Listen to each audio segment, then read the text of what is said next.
그동안 신부전에 걸리는 원인과 예방법에 대해서 알아봤는데요. 영상을 통해서 제가 무엇보다도 강조드리고 싶었던 것은 이 만성 신부전은 한 번 걸리고 나면 쉽게 좋아지지 않기 때문에 예방과 조기 치료가 중요하고요. 평소 관리 또한 중요하다는 것입니다. 한마디로 장기전인 것이죠.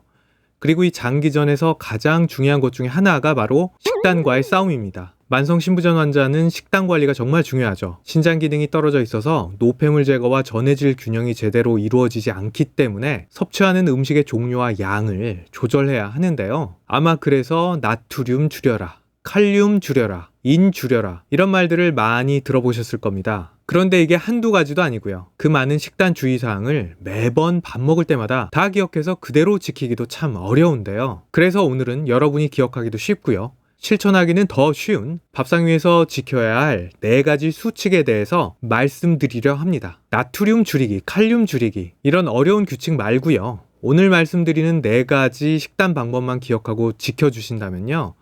어렵지 않게 기억을 하시고요. 또 식단을 관리하실 수 있을 겁니다. 첫 번째로 소개해드릴 만성 신부전 관리 식단은 바로 찌개 대신 숭늉입니다. 찌개와 국엔 신부전 환자가 과잉으로 섭취하면 안 된다는 나트륨, 즉 소금이 많이 함유되어 있는데요. 신부전 환자에게서 이 나트륨이 얼마나 나쁜 건지는 이미 잘 알고 계실 겁니다. 근데 밥을 먹는데 국도 없이 찌개도 없이 먹는 건 참 힘들잖아요. 목도 막히고 왠지 모르게 허전하기도 하고요. 그럴 땐 차라리 찌개나 국 대신에 백미로 만든 숭늉을 드시라는 겁니다. 그러면 나트륨 섭취를 확실하게 줄일 수 있을 겁니다. 단순히 나트륨을 줄이라는 식단법이 아닌 찌개 대신 숭늉이라는 식단법을 기억해 두신다면요. 앞으로 식당이든 집에서든 나트륨 섭취를 줄이는데 도움이 되실 겁니다. 비슷한 원리로 다른 음식에 간을 맞출 때도요. 소금보다는 식초, 후추, 허브 등의 향신료를 사용하는 것이 좋습니다. 신부전 환자가 두 번째로 지켜야 할 식단 수칙은 현미 대신 백미 먹기입니다. 물론 현미가 더 낫다고 말씀하시는 분들도 계시고요. 사람에 따라서 현미를 먹어도 큰 문제가 없는 분들도 분명히 계세요. 그렇지만 분명한 것은요. 현미에는 백미보다 인과 단백질 성분이 더 많기 때문에 영양학적 관점에서는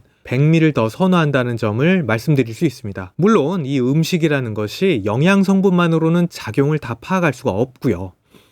음식 안에 있는 여러 가지 성분들이 동시에 작용하기 때문에 백미 아니고는 무조건 안 된다라고 말하기에는 정말 애매합니다. 그렇지만 통상적으로는 백미가 영양학적으로 더 선호된다 정도는 확실히 말씀드릴 수 있겠습니다. 당뇨 환자는 백미밥 대신에 현미밥을 먹는 게 좋다고 알려져 있지만요. 신장 기능이 많이 저하된 신부전 환자라면 현미 대신 백미밥을 먹는 게 좋습니다. 대부분의 잡곡은 단백질과 인을 많이 함유하고 있는데요. 그렇기 때문에 이 잡곡밥이 평소에는 건강에 좋을지는 모르지만 신장 기능이 떨어져 있는 신부전 환자에게는 부적절한 경우도 분명히 존재합니다. 신장이 과하게 흡수된 인을 배출시키지 못해서 결과적으로 혈관이 망가지고 뼈가 약해질 수 있기 때문입니다. 또한 단백질 양을 조절해야 하는 신부전 환자에게서 많은 단백질의 섭취는 문제가 분명히 될 수가 있으니까요.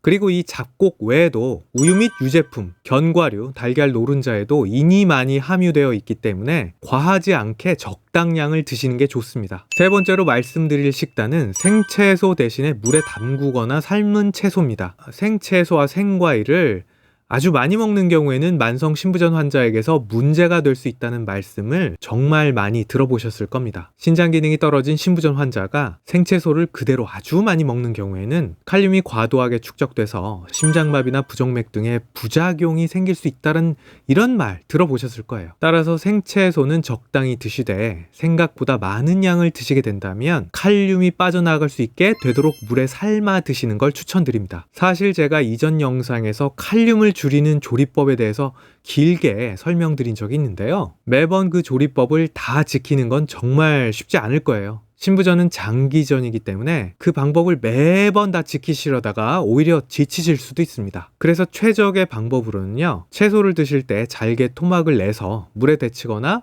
물에 오래 담가두거나 혹은 삶아서 드시는 것을 추천해 드립니다. 다음으로 말씀드릴 식단은요. 고기 대신 계란, 식물성 단백질입니다. 단백질은 인체의 3대 영양소 중 하나지만 단백질을 조절해야 하는 신부전 환자에게서는 많이 먹게 되면 신부전을 빨리 진행시키게 되는데요. 보통은 단백질을 섭취하게 되면요. 간에서 이 단백질이 분해되고요. 쓰고 남은 노폐물들은 바로 신장으로 배설하게 됩니다. 신장 기능이 떨어진 상태에서는 이 노폐물이 쌓여 신장에 과부하가 걸리게 합니다. 또한 동물성 단백질의 섭취는 신장에 과여과를 일으켜서 신장 조직이 손상되게 한다는 유명한 실험 결과도 있습니다. 따라서 신부전 환자는요, 고기나 생선 등의 고단백 식품의 섭취량을 줄이라고 권고가 되고 있는데요. 그런데 단백질의 섭취를 줄이다 보면 몸의 필수 구성 요소인 단백질이 부족해질 수가 있기 때문에 계란이나 콩단백 같은 좋은 단백질원을 찾아서 부족한 영양을 채워줘야 하기 때문이죠.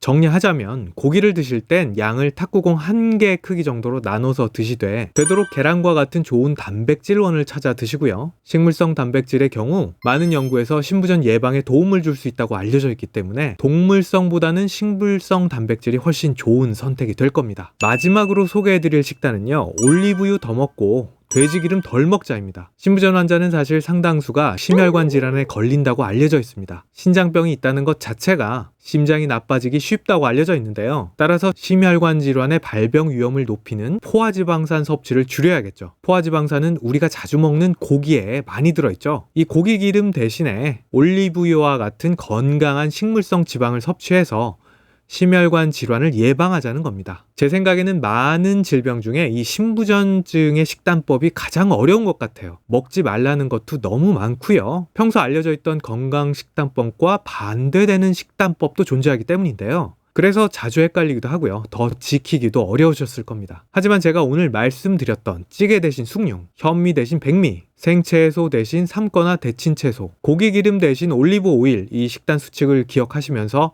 조금씩 밥상을 바꿔나가신다면 어렵지 않게 신부전증을 관리하실 수 있을 겁니다. 사실 음식은요, 이 먹는 사람의 몸 상태에 따라서 굉장히 다른 반응을 일으키기 때문에 제일 좋은 것은 혈액 검사를 자주 받아가면서 본인의 식단에 문제가 없는지 확인을 하고요. 그에 따라 식단을 조절하는 것도 필요합니다. 또한 독이 아닌 이상 어떤 음식이든 절대 먹어서는 안 되는 음식은 없습니다. 단 많이 먹었을 때 문제가 되는 음식은 있으니까요. 식단을 조절하실 때 많이 먹어서 문제가 되는 그런 음식 위주로 조심을 하시고요. 이 외에도 전문 영양사에게 조언을 얻으시고 또 실제로 식단 변화를 줬다 싶을 때는 내 혈액 속의 성분들이 제대로 변화가 잘 되고 있는지, 좋은 방향으로 가고 있는지 꼭 확인하시는 과정이 중요합니다. 그럼 다음 시간에 뵙겠습니다. 감사합니다.